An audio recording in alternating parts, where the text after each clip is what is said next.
Diabetes is a serious chronic health threat. Diabetes. Type 2 diabetes. Diabetes. Type 1 diabetes. diabetes. Type 2 diabetes. Diabetes. About diabetes. Anything can go wrong. Diabetes. Diabetes. It's amazing how much everything affects your blood sugar.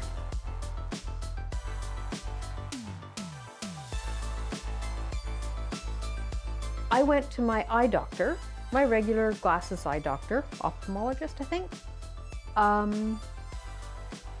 a couple of months before I was diagnosed with diabetes, thinking I needed a change of glasses because I couldn't see very well. My eyes were blurry. Cars coming towards me had like halos around their headlights and things like that. And my eye doctor, I had an appointment, I got tested, and he said, "You don't need a prescription change. That's not the problem. The problem is you have high blood sugar and it's affecting your eyes." So then he said, "You need to make an appointment with your doctor right away." So I went home and I called my doctor and I got an appointment with her, and she tested my blood and found out that this took another month or so, that yes, I had diabetes. So kudos to my eye doctor.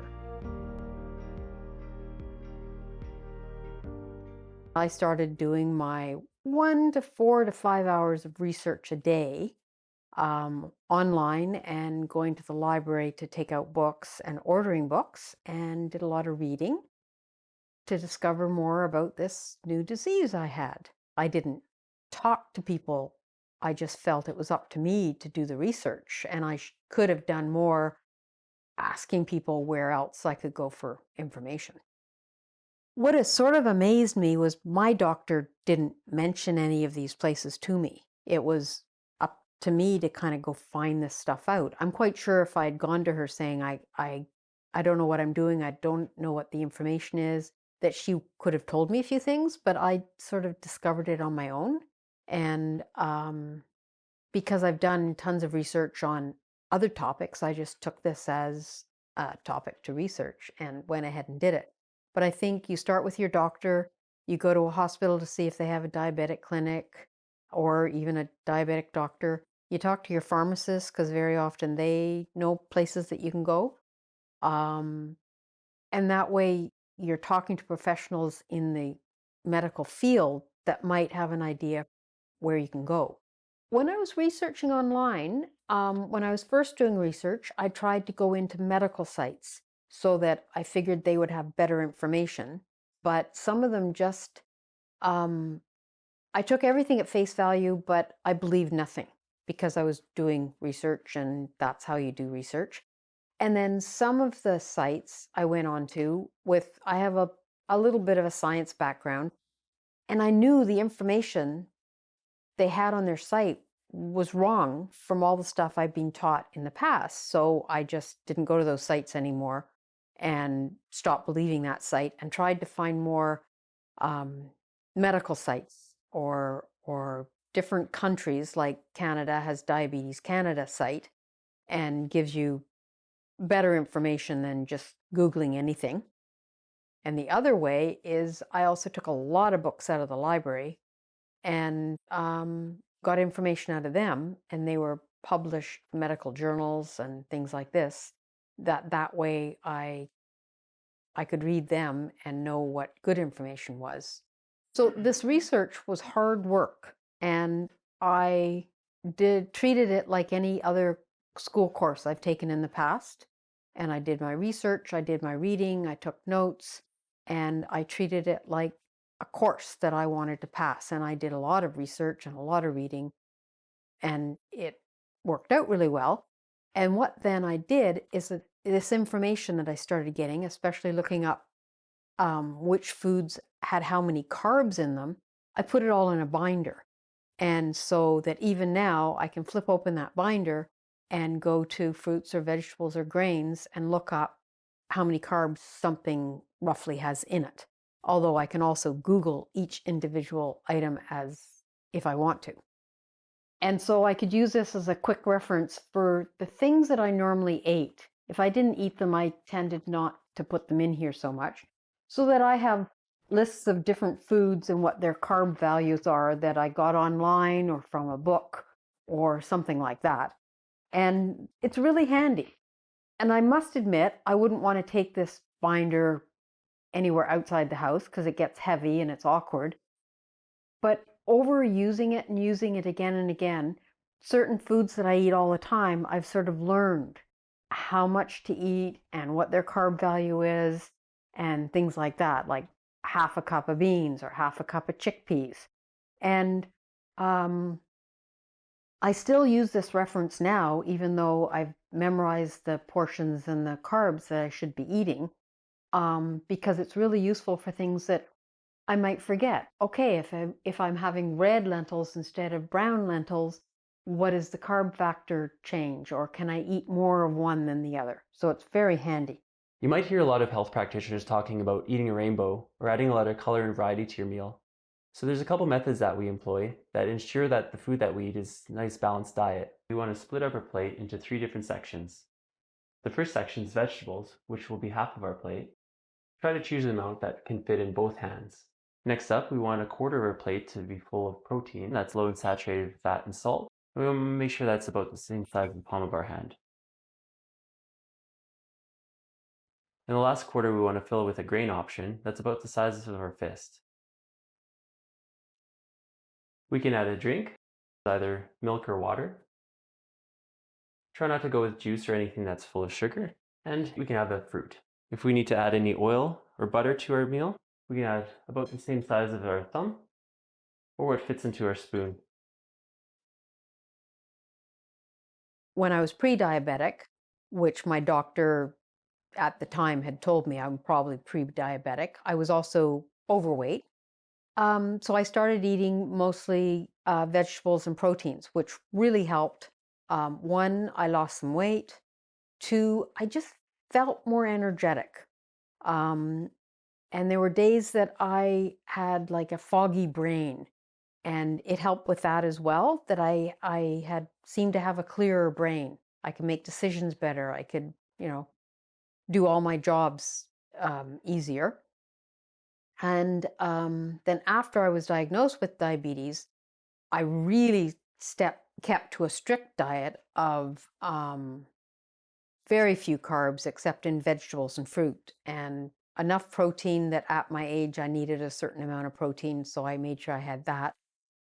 And for a while I stayed totally away from anything that had carbs in it, anything bread related, cracker related, anything like that. And it really helped me, I think, in the first 6 to 8 months of diabetes to just manage it better and know what I should eat to feel better. And of course, the other advantage is that I lost weight. I lost 90 pounds in 7 months. Risk factors for diabetes include excess body weight. So making sure that you're, eating healthy. What I like to describe as eating the rainbow. So making sure you're eating lots of different fruits, vegetables. That's the big one.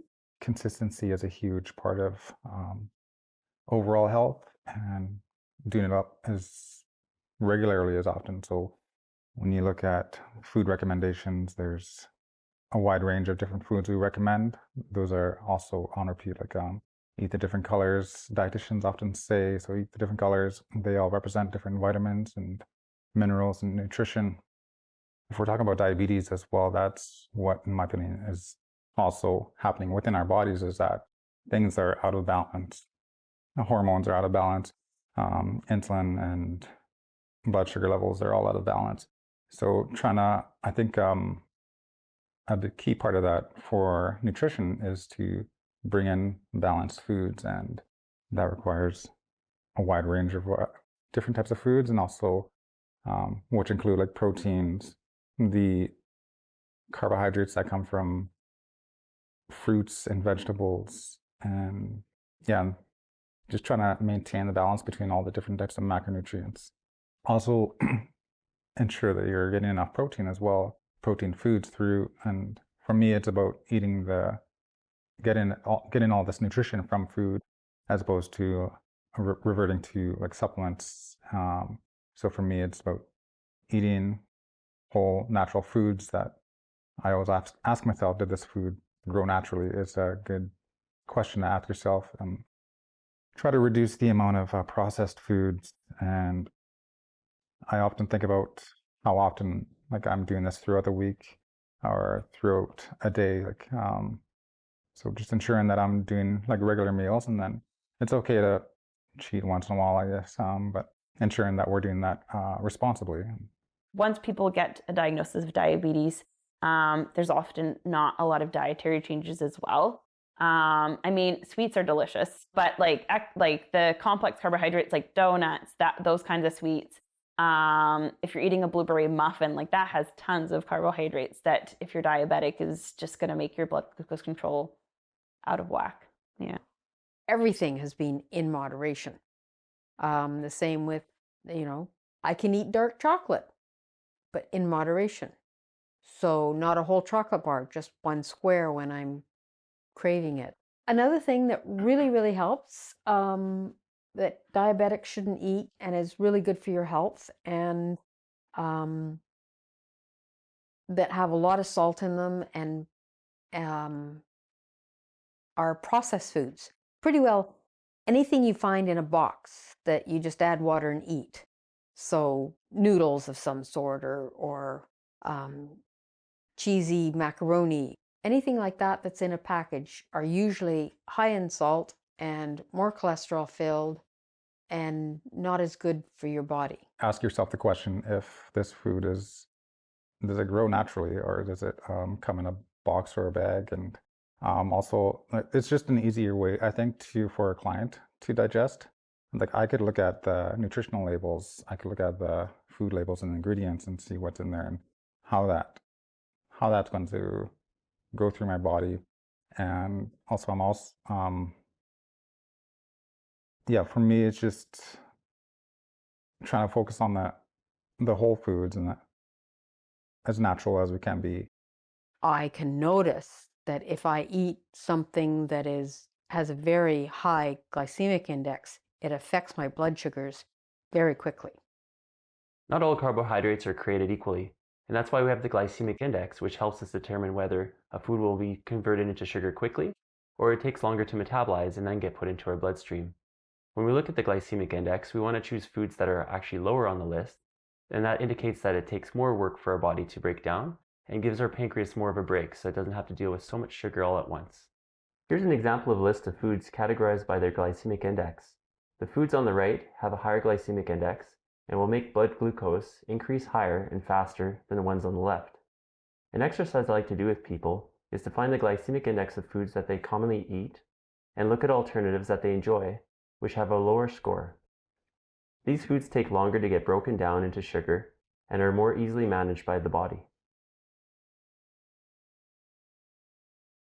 One thing that I use to find out about low blood sugar is my receiver, which is, I have a transmitter hooked into me, and then the receiver I can carry around, not in a swimming pool though.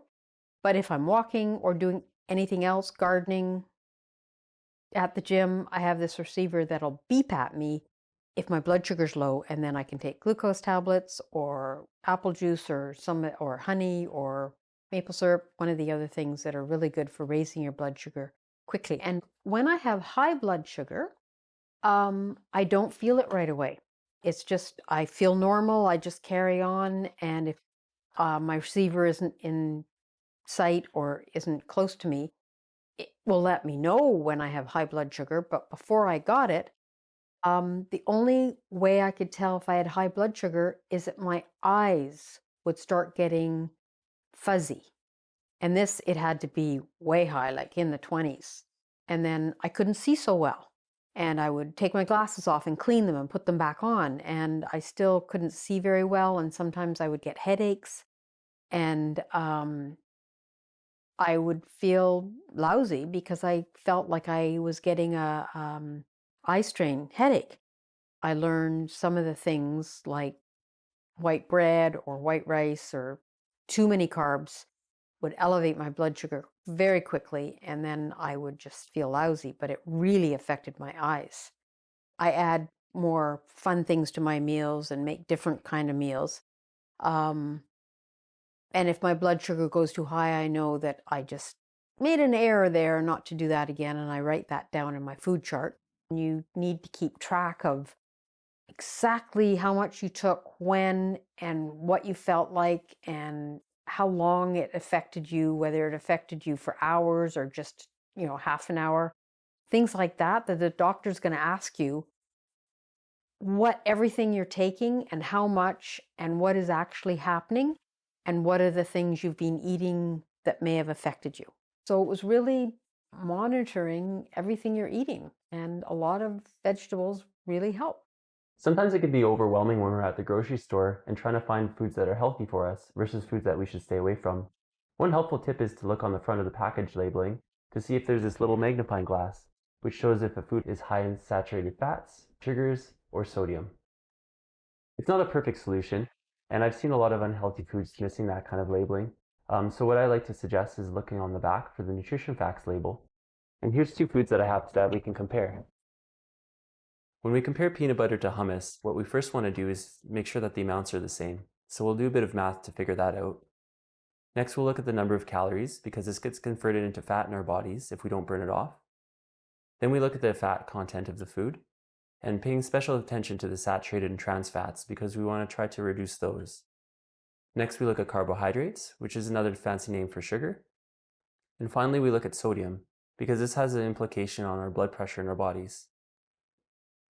For people that want to do carbohydrate counting to figure out their insulin dose for that meal, what you want to do is take the total number of carbohydrates, then minus the fibers, and then based on your insulin sensitivity, we have to figure out the insulin that we need to inject for that meal based on whatever's left. When I first started, I really had to learn portion control because I was always eating way more than I should have been. And so I have my measuring cups that always sit on my counter. Sometimes I put my measuring spoons away, but they're really handy for oils and margarines and mayonnaise and things like that, salad dressings. So I always have my cups. And so when something is supposed to be half a cup, I can measure it. And amazingly enough, a half a cup isn't very much. So you put half a cup of whatever in that, vegetables or brown rice or whatever, and put it on your plate. It really doesn't look like very much, but it's how much you're supposed to have. And then you can easily measure how many carbs you're getting. I had a boss years ago who was asking me, how can I afford on my salary to go for a trip? Because I was going for 2 or 3 weeks somewhere on an airplane. And I said, you brown bag your lunch. I said, it helps if you don't go out for coffee twice a day and buy those expensive caramel sugar high coffees, but also brown bag your lunch. So when I was talking about making big batches of food, I would also take a little container of chili or a little container of stew or soup, or make a sandwich or something like that. And I'd always take fruit with me. So I brown bagged my lunch and I saved a lot of money, sometimes $2,000 a year, that I could use for going on traveling, for going on trips. All of my meals for me take 15 minutes, but what I found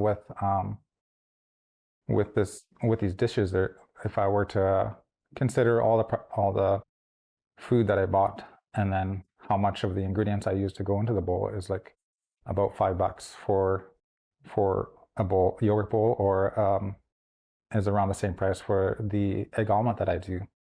And if you think about, if you go to a restaurant and buy an omelet, that's probably not going to use the best ingredients. You're going to pay like up to at least $20 for that meal for yourself, for one person, and compared to $5. And yeah, and so you're going to save lots of money and you're going to get all the health benefits from these natural ingredients. And then if you're going to like fast food restaurants, I would say the quality of the food is probably going to be a lot more diminished. And then like even the fast food restaurants are getting their inflation of the prices is going up too. My family will do special things once in a while, and we might go to a fast food restaurant and you spend up to $50 for my family just for that. Like, whereas I can eat at home by myself for $5. I also think about like if you're going to a fast food restaurant compared to what I just explained for what I do at home, consider all the time you got to drive there, and plus you got to think about the gas money as well. So you're spending money on gas and you're wasting time driving to wherever you're going to fast food, even though it might take, you might think it might take less effort, I guess, because you're just sitting in your car, but you're spending, what, 15 minutes just to drive there and then drive out of there as well, more time, right? So whereas I'm just at home in the morning and I make my breakfast and I don't have to drive anywhere. So I try to plan meals, and I've done this for many years, tried to plan meals. I'm not always really good at it, but I do planned over. So one night I'll have chicken and veg. I'll make twice as much as I need for that night. And then I have dinner for the next night, totally ready to go. And I don't have to work so hard that night. I would make huge pots of chili or huge lasagnas or huge pots of stew. And I would separate it out into individual dishes and freeze them. So that morning, I would take something out of the freezer and put it in the fridge. And when I came home from work, I could put it in warm water and thaw it and cook it and eat it. And it was a homemade dinner. It was complete because stew has everything in it. So I made it easier for myself to eat properly, to have good meals. And when I had like a chili that I'd made or something, I could add more vegetables to it, or I could have a side salad or something like that. Try to find a recipe that is quick and works for you to cook at home real fast. And my whole life's based around trying to develop, like, I value and prioritize like time, and as well as obviously everyone in our society now prioritizes finances. With inflation and everything. So for me, that's definitely a huge priority. And planning ahead, knowing what meals you're going to cook throughout the week that are going to be very healthy for you. Getting into, a big part of this is going to get into the routine, and that's why consistency plays a huge role, I think. Eating healthy with all your vegetables and your salads and your fruits really helps control your diabetes. And you don't have too many treats, and you don't have too many things you're not supposed to eat, and it helps. If they kept on it for, I'll say, a month, 6 weeks, and started to feel better, then they would realize it's the food choices that are making them feel better, and they have to stick with those food choices to continue a healthy life. Anybody can do it, and it's not as easy for everybody as it is for other people. It's going to be hard, and you just have to keep working at it because it's a change, and changes and changing your habits are always hard at the beginning. Eating right is a foundation of diabetes management, and if you control what you're eating, you can control your diabetes, and you're going to have less complications, you're going to feel better, you're going to save time and money. Your body will thank you in the end because you're eating healthy, you'll feel better, and therefore you can eat better and plan better. Thank you for joining us today as we discuss the dietary aspect of managing diabetes. In our upcoming episode, we'll visit a First Nations community and meet up with Jack to explore the increased risk of diabetes in vulnerable groups. We'll also examine the therapeutic benefits of embracing culture, community, and traditional practices and values.